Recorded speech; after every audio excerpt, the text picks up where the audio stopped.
This is Michael Blackstone with Lee Talk Radio, and today we are privileged to be with Lee County Works co-coordinator Daniel Giles. Daniel, welcome to the Lee Talk Radio show. And Dan, let's just get right into, first of all, who's Daniel Giles, and then let's talk about what is Lee County Works. Yes, sir.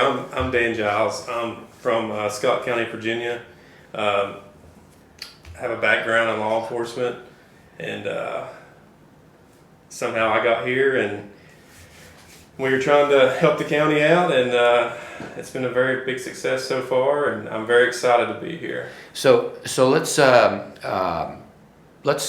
talk about specifically what is Lee County Works program. What's the simple definition, or what does it do? What do you do?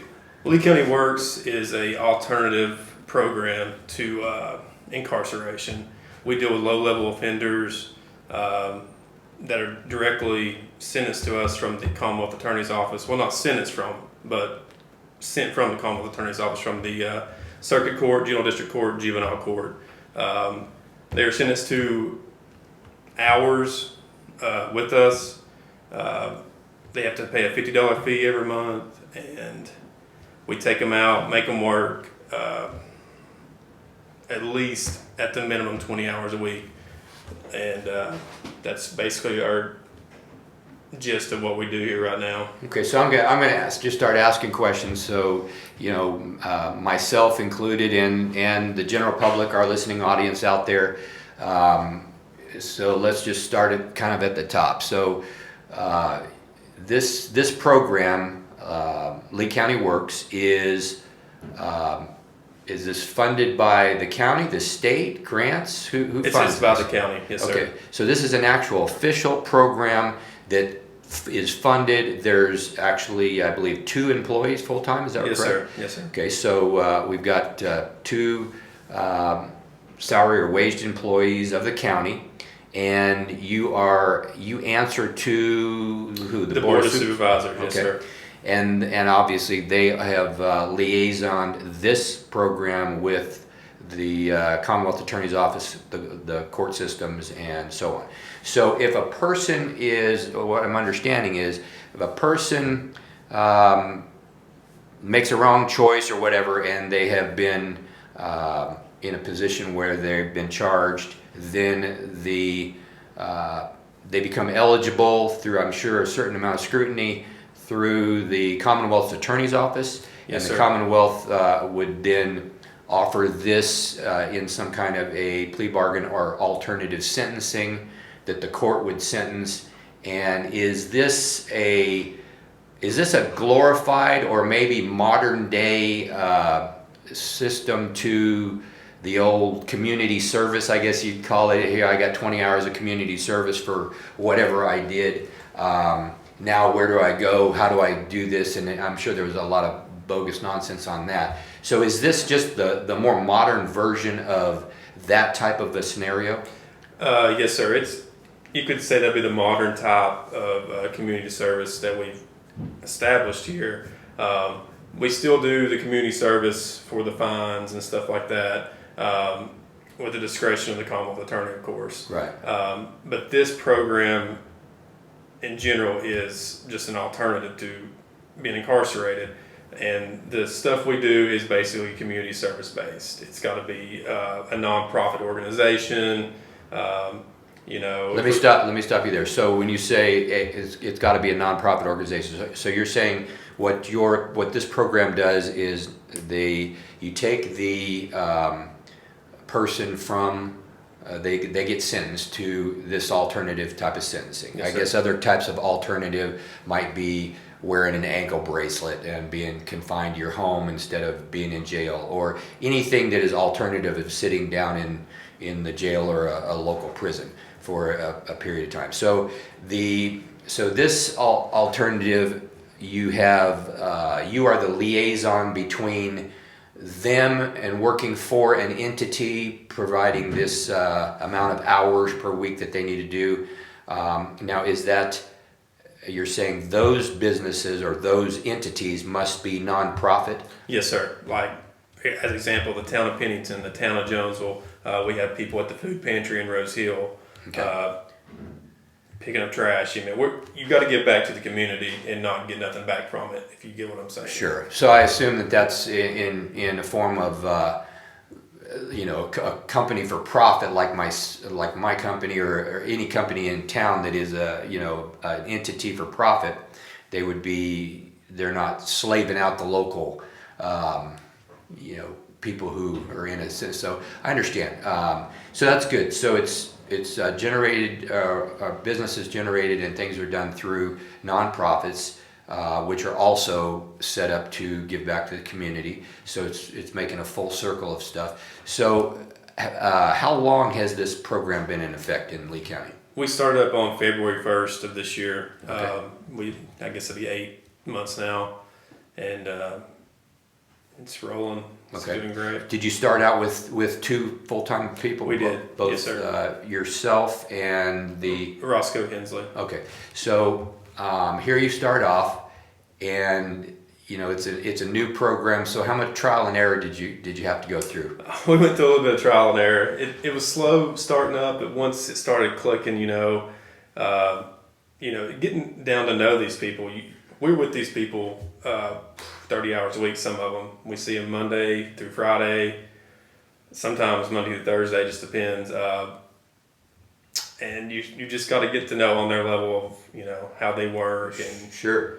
So are these folks, are they, tell us kind of about the people you have. How many folks do you have in the program right now that are in this? How many can you take on? And then, I guess most people want to know, are these bloodthirsty criminals? You say they're low level. That doesn't mean low life. That means low level, I guess, in a security setting. You're talking law enforcement terms, but what's that mean to the general public? Where do we see these people? Are we supposed to be watching out of the corner of our eye at them, or are they, these just normal everyday folks? What's your take on that? The people we have, a lot of them are probation violations. They get into the system, they can't. And as I know, Lee County the problem is methamphetamine use. Sure. The drug use, failed drug tests, stuff like that. It's what's keeping these people in the system. We've not had anyone that's violent. I don't see the Commonwealth Attorney's Office letting us take anybody violent. For Gotcha. a good example, we don't want them out there with the general public. Sure.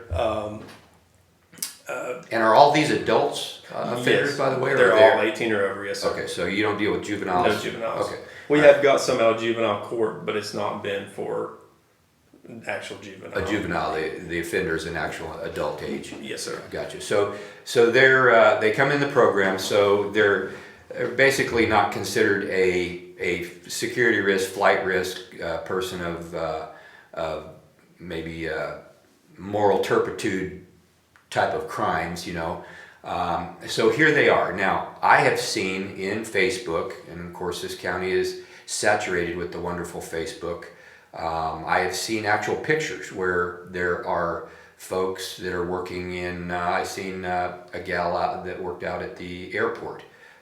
Looked like she's doing a fabulous job and stuff like that. So these folks, obviously, this is not a secret.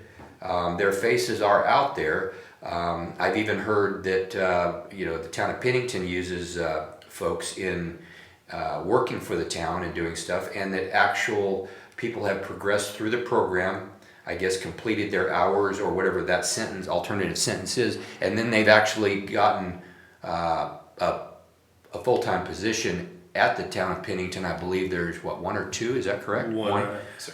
So when you are liaisoning out there, you're actually working with these people, like you said, 30 hours a week. A lot of them, you're getting to know them, and then you are helping refer them to employers. Now, is that something that at that point they're leaving the program successfully, so now they need to be a productive member of society, and you're helping them get into a paying position? Now, those companies would be for profit. Right. I mean, that could be any company in the county, and or any employer that would employ an individual. Is that correct? Yes, sir. And so I would assume that your referral or your reference would carry a lot of weight simply because you have gotten to know them and stuff. Is that correct? That is right. So Lee County, whoever thought this program up. By the way, who did think this up? The Board of Supervisors is who created it. Sidney Cobb was a really good example of really good person who saw the examples like the Scott Works Service, the Wise County Works program, and the money that it's saving the county. I mean, it's $44 a day to house an inmate at Right. Duffield Regional Jail. Why would you not give someone 500 hours out here and save that money every day? And then if you you put in the minimum wage at $9.50, that's also money that you'd be saving. You instead of having to pay someone to pick up We're the talking roads. hundreds and hundreds of thousands of dollars, north of that. So, and Sidney's he's great with programs. Of course, being a defense attorney in Lee County and also one of our supervisors. He's been really good at instrumenting, bringing ideas that are formative and foremost to Lee County. And that's the reason we do this show, is because there's a lot of people out there that have no idea what it is. When I first saw it, I saw a post on Facebook and Lee County Works. I had no idea exactly what the program was about. So I think this is great. I think that for once I'm hearing a brainchilded program from the county that actually is a full circle, makes sense, and I wish you guys a lot of success with it. So how many people do you currently have? We're 8 months in. How many people do you have, and how many can you have? We have 31 right now. Okay. The more the merrier. We can. So we could go to hundreds, we go to thousands, whatever. We could. I'd say 75 to 100 is about as much as we could hold. I mean, with your current staffing, you and the other yes, gentleman, yes. right? Okay. Because someone always is usually in the office. We try to be, unless we're out checking on our people. And then the other, Roscoe or myself takes a crew out every single day, picks up trash. We have anywhere from crews from 4 to 8. So is that generally where we're going to be? The general public would see folks. I mean, I have seen. Of course, we know through the sheriff's office until COVID, things have changed a lot with the whole COVID nightmare. But before, the sheriff had crews out there, work crews that they would bring in picking up trash, and obviously you know who they are because they're in jail suits and right. Out picking up the stuff. But since then, there's also been I believe there's been some contractors that have come in that the county's had in cleanups and stuff. But then recently, I've seen groups, 2-3 folks that are out there in regular clothes, just like you or I wear, and they're putting trash in bags, orange bags, and cleaning up along roadways. Are these your people that are in this program? Yes, sir. That would be the participants in the Lee Works program. And I understand also that they help out in janitorial ways in the courthouse, Yes, the sir. airport, other county facilities and stuff like Yes, that. sir. We actually have a couple gentlemen up at the Lee County landfill right now.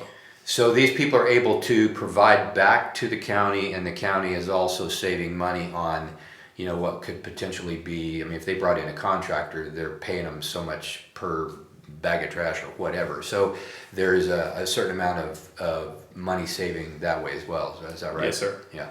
So how about the hardcore part? Are these people, they're in this alternative sentencing, so are you like I don't want to call you a jailer or probation officer, but do you have to provide drug testing, or how does that whole scenario work out? We kind of are like a probation type deal. We do drug test them regularly. They come and see us more than they see their actual probation officer. We're a lot closer with them. We see them every day. We can tell if something's going on with them. So do you provide reports to their probation officer or to the courts? Yes. If something happens, I actually had an email from one of the probation officers this morning. And what happens if I don't show up for work? Do you or the other coordinator come out and arrest, or do you just turn it into whichever department is handling them? We keep it in our file. We notify the probation officer, and it'd be their responsibility to violate their probation. So a person that's in this program, they don't want to screw around too much. No. Or, I mean, the alternative is you don't make it in this program, you would probably serve some time in You jail. would get your sentence back to what, yeah. Right. I mean, So who wants to do that, obviously? we've saw it a couple times, and we've had to violate a few, and they went to jail. Both of them did. So, well. Now, these people, I'm sure, have families and stuff like that. So, am I able? Let's say I'm in the program and I'm doing 20 hours a week with the program. Can I also carry on and have a job as well? Yes, sir. We have several individuals that actually work full time, and they're coming in on their weekends on Saturday and Sunday, Okay. and picking up trash on their own. We will provide them with a vest, a grabber, and the orange trash bags. Because they're not getting these offenders are not getting paid for these. No. This is their payback to the courts and the community. So, so I'm able to carry on with a full-time job. I'm able to obviously I'm not working. The place I might be working is not a nonprofit, so there's no conflict there. So I'm able to carry on, take care of my family, and then, give back to the community or to my sentence and fulfill that. Is that right? Yes, sir. That's good. So everything sounds super good and super positive. It's growing. I am going to follow up with this interview with another one with Fuller. I want to get the Commonwealth's take on it and stuff like that, and then also with some of the supervisors, and may talk to Sydney about this specific program, as he's a supervisor that was instrumental in helping it get it off the ground. So what's we've heard the goods. What's the ugly? What's the weak link? Where do you need help from citizens of Lee County? What can we do? Just promoting it more, getting the word out, and it's really growing on, social media platforms, Facebook. I mean, we have so much positivity there, and we love seeing that, encouraging these people, because some of these individuals have never had a job. I Right. mean, that's the ugly part of it. They don't really know. They don't have a skill set. Exactly. They've never been taught, I got to be here at 8:45. I mean, they don't set their alarm, something like that. Right. That's one thing that we really want to get across these people. Teach them some responsibility, like we were speaking earlier, find them a job. If we have good workers, we will put our name out there to help them find a job. And that's the goal, put these people back in society, make them taxpayers, Get them on that productive end. Yes. Absolutely. Do you have how many people have you run through the program now that are not in the program, but how many people have successfully moved through it, done their deal, and are out there? I don't know the exact number, but at least 10 to 15 have finished completely. Okay. Because some of these sentences, you get 800 hours, it takes quite a while. We just had a gentleman, he was at the town of Pennington, he finished up last week. He'd had 800 hours to serve there. So let's say you've got, let's just say you got 15 people who have successfully done the deal, and now they are through this part of their sentencing, and now they're basically out and about. How many of those people are a success? Have we had any of those that have fallen back into their old nasty habits? And we've had a couple that have. It's the biggest thing. It's the methamphetamine use. Sure. Try to be as strict as you can on them, and then it just. It's nothing's going to be a perfect or 100%, but if you're saying out of 15 you've had a couple, that's pretty that's pretty strong numbers or percentages that this is a very successful program. Is that right? Right. Yes, sir. Yeah. So I'd be interested to see how after it's been in play for a year, so you've got annual statistics on how many people were in this program, how many people successfully went through it, how much nonsense did you have to put up with, how many people officially had to go through a violation process and started making wrong choices again. Because those numbers, I mean, if they continue on like you're talking, that is a huge home run for Lee County. So, Yes, sir. Listen, I appreciate your time, and we're going to be watching the program even closer now that I know what it's all about, and be able to provide whatever type of promotion or feedback between the general public and your program. I invite you to follow us and please promote and post things about your program in our social media stuff as well. And Dan, I appreciate your time, and we'll call this a wrap. Yes, sir. Thank you. Thank you. Appreciate it.